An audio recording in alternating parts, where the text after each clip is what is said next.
Hi, everyone, and welcome to The Social Angle, a podcast that helps promo pros gain an edge in the social media realm.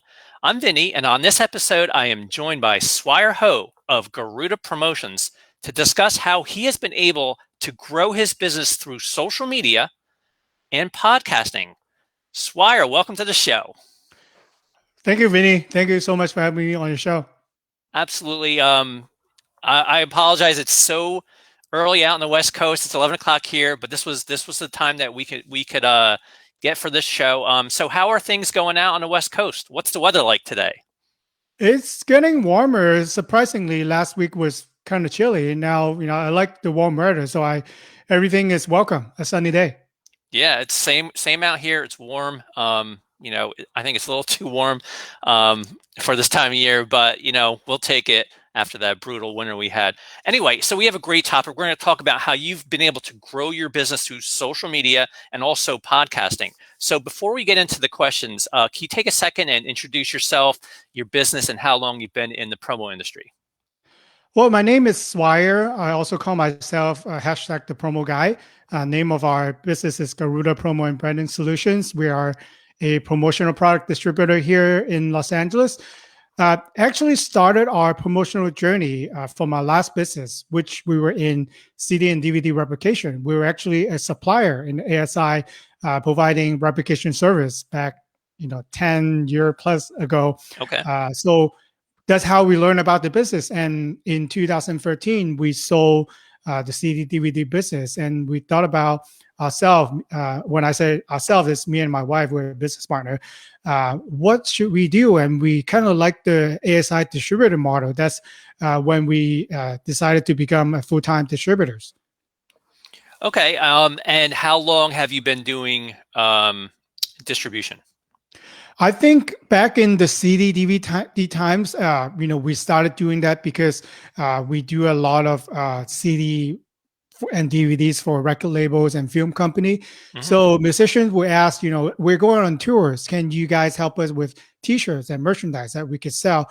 Or we're going to have a red carpet. Can you guys help us with the giveaway bag? We said yes, and using the resources that we have, we got into it, and we think that it's interesting. There are people that actually want to put their logo on an item, and we think that our industry is something that is not going to go away. It's just you might have different items, but then there are always going to be people who want to put their logos on certain items. Absolutely. I agree 100%. So, again, we are talking to Swire Ho of Garuda Promotions, and we're talking about how he has been able to grow his business with social media and podcasting. If you have any questions or comments throughout the show, feel free to post them. We'll get them on the show, or we'll get them answered, hopefully during the show.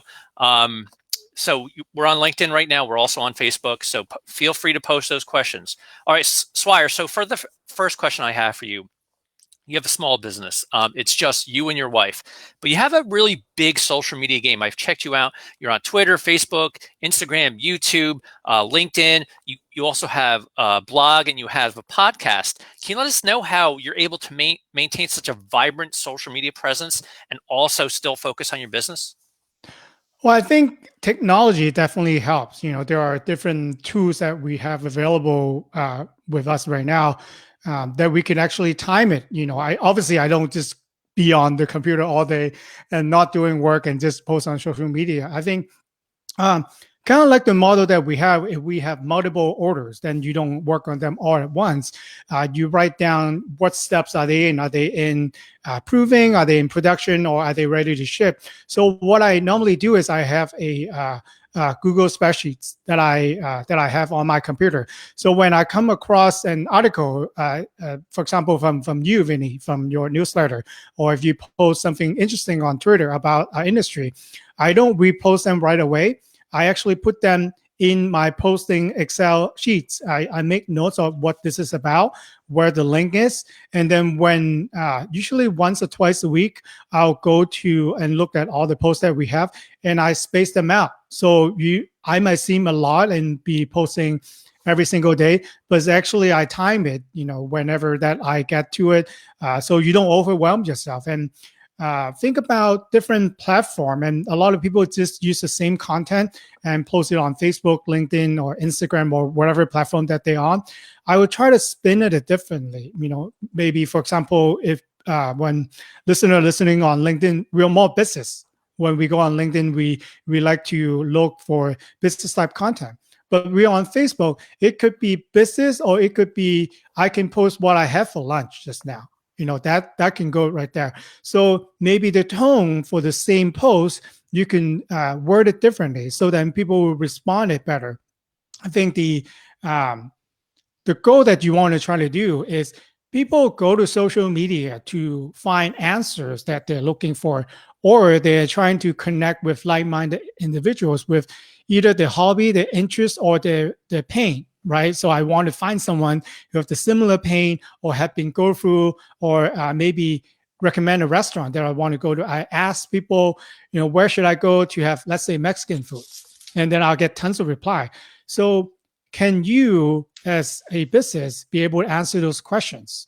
If you are, then you have the engagement. Then you have people actually want to ask you more questions, and then you can become the expert who are answering all this question that your prospect might have online.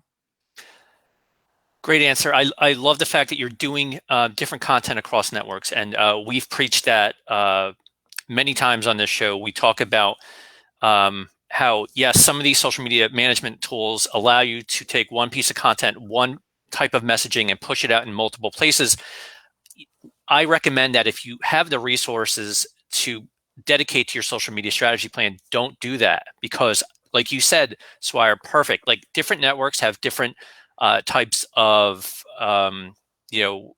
potential clients, and your following is a little bit different on LinkedIn than it is on Instagram. People are in these different networks for different types of content. So like you said, like, I always think about Instagram as a very visual network, and to post what you're posting on Facebook or Twitter, also on Instagram may not work for you.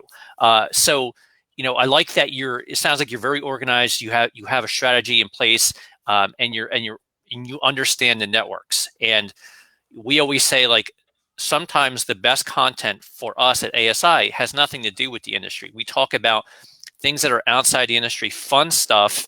I like beer, and I like horror movies, and I like to play the guitar. And some of the best content that resonates to our audiences are, some of the people internally at ASI doing things that are fun. It has nothing to do with the business. And a lot of people say, well, how does that matter for the business? Well, it makes the business relatable. It makes the business human. It results in engagement, brand awareness. So there's a lot that can happen, from there. So I love the answer. So let's talk about you and your wife working together. So how long have you guys been in the business together? It's probably the same amount of years as you've had the business, but does that work out well for you guys? Good and bad, right? Yeah. Obviously, this is someone obviously you can trust, but obviously it's your spouse. So the bad thing is sometimes when you wake up first thing in the morning, instead of, how are you doing, things like that, where's my UPS shipment? You got you Yeah. got to call FedEx right now and find out where the shipment is, or you got to get the clients approved, and if not, we're going to be late. So it's good and bad, but we find our place. We actually been business partner for 18 years now, so Okay. we know pros and cons for each other, and then we try to complement each other. And then going through to promotional product industry fashion, when you attend a trade show, then you know that at lunch it's always mom and pop, Mhm. husband and wife team. So I think we kind of fit in. We like that. Yeah. Yeah. I mean, I think a lot of people experienced during the pandemic what it's like to actually be around their spouses 24/7. And, I was the same way. And it worked out great. I still think that, this is something I could do indefinitely, work together with my spouse at home. We're not doing business together. She works for a different company, but certainly seeing somebody every day, could be good and bad, and yeah, we there are challenges with that. But I think, you know, I joked, like, during the pandemic, people will really get to know their spouse as well, and, Right. like, find out if they really married the right person. So it's been crazy, but for me, it's been rewarding, and I think it's shown in the work that we've done. So I'm going to ask you a question. And before I ask this question, anyone have any comments or questions about growing your business through social media that you want to ask Swire, or podcasting? Feel free to drop it in the comments. We'll try to answer it at the end of the show or during the show. So here's a question that I have for you. So you're doing something with podcasts that I've never seen anyone in this industry do. And that's, you reach out to become a guest on others' podcasts. Can you let us know why and how you do this? Well, I first learned about the concept for being a guest on other people's podcasts from my conversation with a PR professional. Her the whole point is, is be a known professional in your industry. So within my industry, within any industry, as long as you are in your business for a while, you are the expert. But for example, let me focus in back on promotional product industry. Top 10 distributors, they have millions and multi-millions dollar business. But if you are not in the promotional product industry, chances are you have not heard of any of these big companies before, but they're really big companies. They have thousands of people working for them. But what if Swire, the promo guy, can become the known expert when people are thinking about promotional product industry? Would it be beneficial to me? I came to a conclusion, yes, that definitely be. So imagine if people ever talk about promotional product on LinkedIn, they're saying, oh, talk to the promo guy. He knows what he's talking about. Why? Because I'm always going on podcasts to talk about my expertise.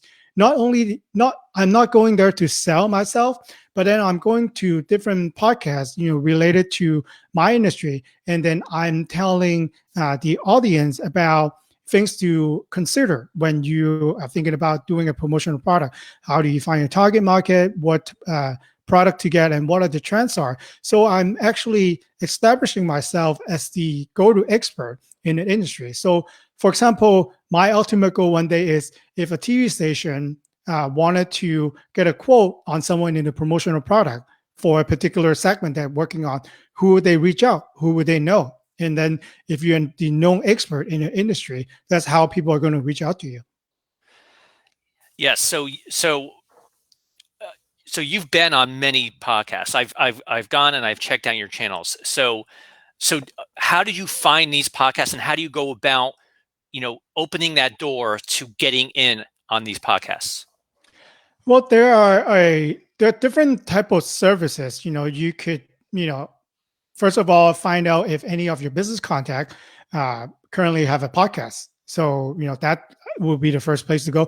If you already have a relationship with the person, that will be number one. And there are also a lot of websites right now. You can pay for them. You can just use the free service to find out what podcasts are looking for guests, and they will also list for the topic that they want guests to be on. So just find the right one and have the right match. And if you have budget to spend, you can actually hire a PR agency. They will represent you and go and find the right type of podcast for you to be on. So there's no cost, there's friends, and there's always paying services. So I'm going like the middle route. So I will pay attention and look for podcasts that I think, especially with what we do. I like to go on marketing podcasts. I like to go on maybe talking about business, or maybe talking about business development, talking about sales. So those are the natural podcasts that, I would, promote myself to be on. And think about kind of like a resume. You have to build a resume type of for your speaking gig. That's why, when I actually, this is a good example, Vinny. I listened to your podcast. I really like the content. And I actually pitched myself to you to become a guest on your show. So in order for me to do that, I will tell you that I have microphone set up. I have a camera set up. I'm ready and I know my content. And also send you a link to a few podcasts that I was on. So, lucky enough that you listen to it and you're interested. So think about, a mini presentation of your speaking engagement. So that could work for when you go on a podcast. Even later on, I can use the same thing to pitch to maybe Chamber of Commerce or maybe association that has interested in related topic in marketing. Thank you, Swire. We have a question actually from Melissa. She's curious. What should you include in your pitch when reaching out? Good headshots. right? I'm not comfortable in front of a camera, but I still include my headshots. Just maybe your bio, a short bio of what you are, and then give the host maybe 3 to 5 possible topic that you can speak on, because we want to make it easy for the host. Because Vinny, you've been doing a podcast for a while, and you know that, and I know that the podcast is your baby. So treat the host with respect, and you know that they care about their podcast very, very much. So think about how you could put in and add values to the show, and how you can bring value to the audience, because the host always cares about if they can grow and reach more of the audience. Can you do that? The last thing that you want to do is go on to a podcast and just sell and becomes a webinar. It's think about it as a conversation. You don't want to talk over people. You don't want to talk all the time, and you want to encourage actual conversation with the host. Thank you, Swire. So we have on LinkedIn a question. He wants to know. This is from Steve and Koyak. I hope I'm saying that name right. Give us some examples of the podcasts you've been on. Well, I've been on podcasts that's focus in digital marketing. So I think that would be a good fit. I also been on podcasts for nonprofits, because a lot of my clients are nonprofits organizations. So I think that's something that they don't normally do. But then my question to them is, how do you reach out to donors? How do you put together a nice virtual event? So these are timely questions. Then you have to change your pitch all the time depending on whom you're pitching it to. Kind of like when we do presentation to our client in business, different business, you have to know them, you have to study and research for them. And, like what I'm doing right now, you got to take notes. The more you know about their audience, the more you know about the show. You got to listen to the show before you pitch them. So you know that what you are presenting to them is relevant. It's the last thing a host want to do is a copy and paste email, and they know that you send it to like 50 people. Yeah, and you get the wrong name, and like if you send somebody the wrong name, you're just like, oh my god, there's no way I'm getting on that podcast. But yeah, I like the idea here. Like, and this is kind of the gist of this podcast today, is because when you first pitched this to me, I was fascinated about how you were actually positioning yourself as a subject matter expert, and then pitching yourself to be on others' podcasts so that you can then potentially, get new clients, and to me, that to me is fascinating, because I've seen this industry, and not unlike any other industry, like the increase in people having podcasts is just exploded. Everyone seems to have a podcast these days.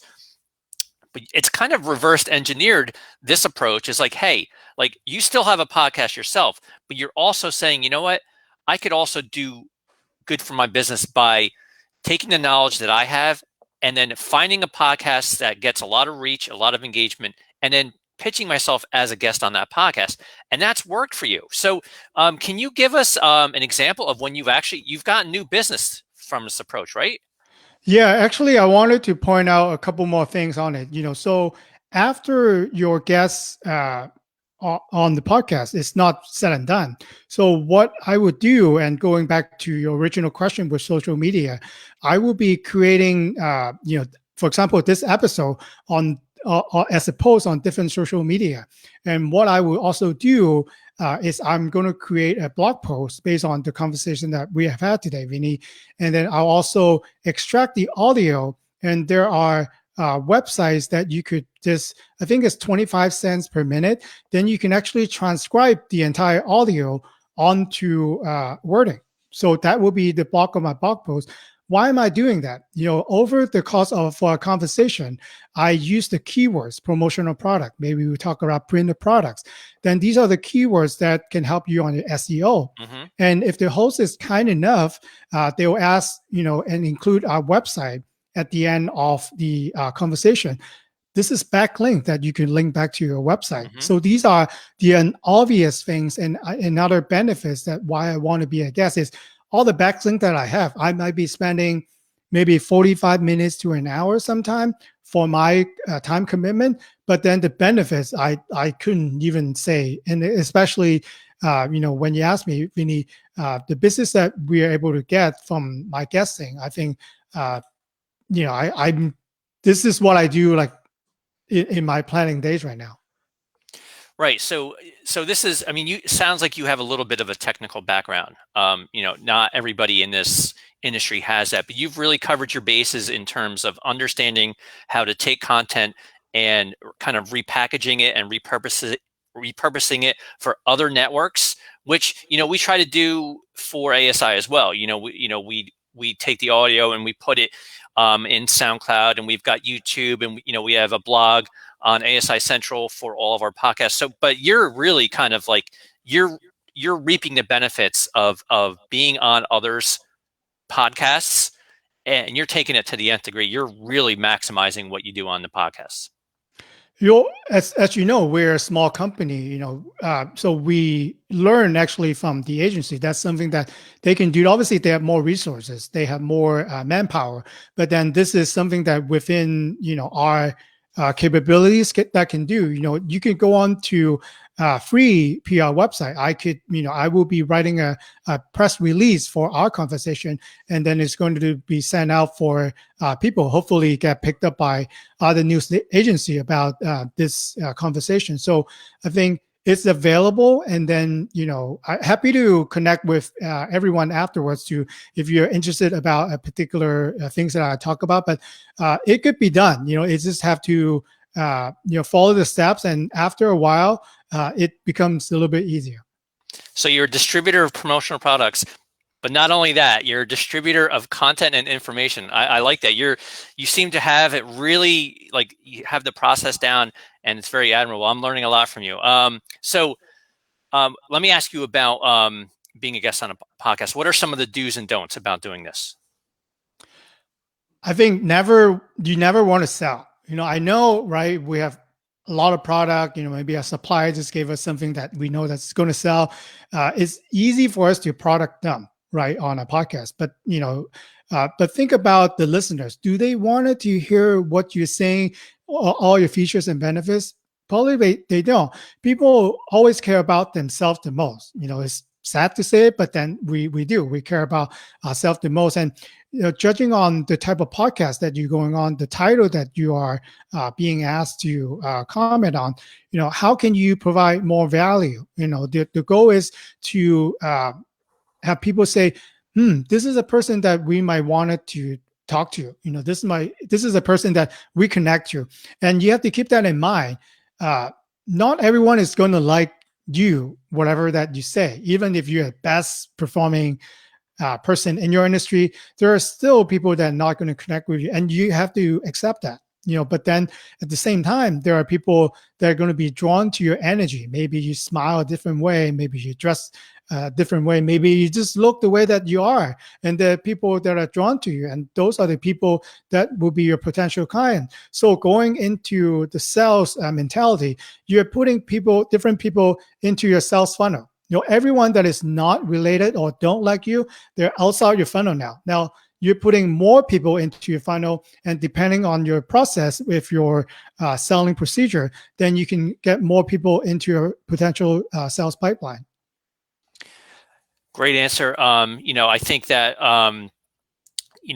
there's a lot of do's and don'ts, and you mentioned earlier about, emailing. You want to do professional headshots. You want to present yourself in a very professional manner, obviously, so that you can come across as somebody who really actually means business. You want to establish yourself as a thought leader, and that certainly helps when you have the amount of content that you have. So let's talk about your You do have a podcast.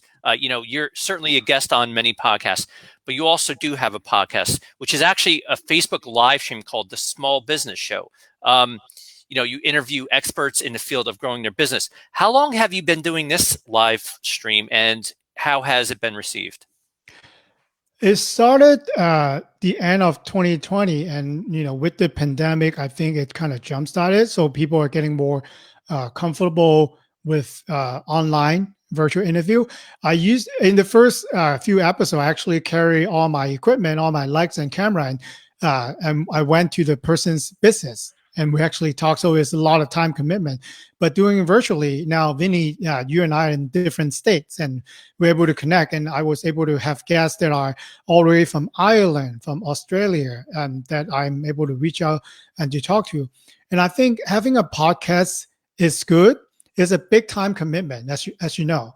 But then what I want the listener to think about is, um, for your own benefit reason, what if you can reach out to your best prospect, your dream client right now, and you tell them, Mr. Dream Prospect, I have a podcast and I really admire what you do, and I would like to have you on my podcast and talk to my listener about your expertise. The chances that you get a yes from the dream prospect will be a lot higher than you just cold call or using social media to connect with them. Think of how would you be able to do if you're able to connect with 5 of your dream prospect, just because you have a podcast. The way that it sound, the way that they think about their distribution online using your podcast is higher. Then that's how I'm able to get some of the TED speaker that normally wouldn't even talk to me to be on my show. And I'm able to go all the way to Ireland to talk to an exhibition professional in Europe and to be on my show to talk about virtual events. And I know that being streaming my show on LinkedIn, on Facebook, my client, my prospect are watching it. So I'm giving them the content that they want. So another example is, in our industry, sometimes when our clients send the logos in, they comes in all shapes and sizes, and they're not in the right format. They Right. don't like me when I not criticize. I'm telling them their logo is not right. They don't like to hear that. So that's why I put down all the questions that my client asked me, and I asked a designer to come on, and I asked them on the show all the questions that my client normally ask me. So whenever now I have questions like that from my client, I don't, want to get into our relationship. I just send them, please watch this episode. The designer actually taught you how to get your logo ready to be put onto a promotional product. So they like that. So depending on what the questions that I've been getting a lot from my client, I'll actually find an expert to come onto the show to address that issue. So I think that's been very helpful, and that's how I'm able to grow our business using the podcast that we have. That's actually a very common problem in this industry, and I've seen it a lot. I had no idea that you had a podcast addressing this. It's fascinating because we see all these I don't know if you're in promotional products professional Facebook page. We have ASI member exclusive group where people just go in there, and you'll always see the questions about improper art formats and sizes and all that. And it seems to be a very, very common issue. And I love that you've kind of instead of having to have that conversation, you've already created content that addresses that through your podcast. So yeah, so you're again, we're talking to Swire Ho of Garuda Promotions. I know somebody had asked, what your name and information was, and we'll get all your information at the end. But yeah, we're talking about social media to grow your business and also podcasting. And Swire is not only a podcaster, but he is a habitual person who is a guest on podcasts, and he does it very well. So let's talk about your live streams, like we're doing right now. You seem to have a great background. You have hardware that is really crisp, and you've got a mic there. What would you recommend to anybody who's looking to either get into podcasting or become a guest? What are some of the do's and don'ts about hardware and software? Well, there is some commitment to it, right? Some resources, or you have to buy certain things if you don't already own them already. I would say to start, if this is something that you want to get into, I'd say maybe about 200 to 300 of spending that you have to do. You gotta want to buy a good mic, because not only that you could use it on podcasts. When you do your Zoom meeting, you can have the same setup. So I can't tell you how many times my potential client were impressed, with my background and with the equipment that I have. So right now, if you're still doing virtual presentation, you can also use the same equipment that you have. A lot of times that we see a normal, presenter, they will have technical problems too. So we're using a different platform than I normally use. We're using Be Live right now. Mm-hmm. So I actually, before we hop on, for our conversation today, 30 minutes ago, I logged on for, I think, in a few months right now. So I want to make sure that I sound right. I have sound on both from my microphone. I can listen to myself, and also my camera and my lighting is correct when it be on. The last thing that you want to do is, you come on and you become like a, kind of like a dark background, and then you kind of sound like you're in a cave. So do you put some time into it? Because when we're used to doing in-person presentation, you practice for it, right? And you actually have notes that you actually practice what you're going to say. It's very easy to do that, especially if you are going to be doing it on Zoom. You can actually record yourself for your presentation, or pretend that you're being asked a question. Can you answer it the way that you are? Practice makes perfect, and I think that's something that we need to continue to do virtually. Right, and I think being virtual for a lot of people have forced them into this sort of role, in having a setup that is, that works well. We've seen setups that don't work well. They're poor Wi-Fi. I think people have adjusted in a year, and they're preparing to potentially work indefinitely in a virtual setting. So I think even if you don't do podcasts, you should have some sort of setup that is appealing. Everything works. But those are great tips. So again, if you have a question for Swire, pop it in the comments, and we'll try to get it. We have a few more questions left. So you call yourself the promo guy. And you also use that hashtag across multiple social media platforms. Can you let us know how that's worked out for you in terms of how, on social media, and also how you've kind of branded yourself over the years as the promo guy? Do people remember you as the promo guy? I certainly hope so. My name is not hard to pronounce after you know how to pronounce it. It's just Swire. But then, for a person who might not heard of the phrase again, it sometimes is challenging. So over the years, I get people call, can I speak to us? And then they kind of stumble, or they stop, or they try the best interpretation of Swire. So I decided, for branding, especially in my industry, why don't I call myself the promo guy? It's catchy, kind of hint at of what I do. And especially, if the listener have time, Google my exact name, Swire Ho, hashtag the promo guy. You'll actually see all the podcasts that I've been on, a lot of the blog posts that I've written, a lot of the social media posting that I've had. So because right now with Google, when you meet someone new, either a prospect, a supplier, or business partner, the next thing you do is you're going to Google them, Google who they are. How do you want your things to show up? So if I have control with my name and my hashtag that I created for myself, you have more control of all the contents that you want people to see. So if you Google Swire Ho, the promo guy, the first 2 pages, you'll see the things that I want you to see. So maybe there are things that people talks about me, but then because I use consistently with my name and the hashtag, so these are all the platforms that I want my potential client or my business partner wanted to see. So think about if you could create a phrase, especially if you're a more common name, or maybe your business name, unfortunately, have other businesses in different industries that have the same name, then how can you maybe add a keyword or maybe a phrase on there to make it unique? So when you tell people to search for you, ask them to search for you in the exact phrase. We just had Melissa and I. We just talked about hashtagging in a Facebook Live last week, and it's for those who aren't very familiar with hashtagging. I think you touched upon a very important point. Like if you're going to brand yourself with a hashtag, make sure you go in and check it out first. Check out the social networks. Go into all of them. They all support hashtags. Obviously, not the audio ones because it's just audio, but all the major social media platforms support hashtags. Go in and search. Like, when we were coming up with thinking about tags for our industry, I was looking around saying, okay, what do we got here? How can we position our content? Certainly promo products is one that if you click on in any social media platform, you're going to come up with content that is relevant to our industry. But if you hashtag products, it's a different story. You're going to come up with tons of stuff that has nothing to do with our industry.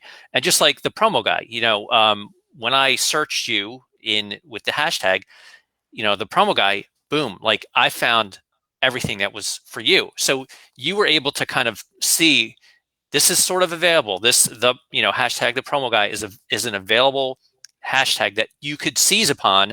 I don't know when you started doing it, but it was very, very effective because when you're right, when you click on it, you find content from Swire Ho, the promo guy. So it's really something that you have to kind of look into and research, because sometimes you jump on one that a million other people are on, and it's really not going to help you out, because when somebody clicks on it, they're going to get a ton of content that has nothing to do with what you're looking to achieve. And that's to funnel people down the path that you want them to go, not the path that leads in 100 different directions.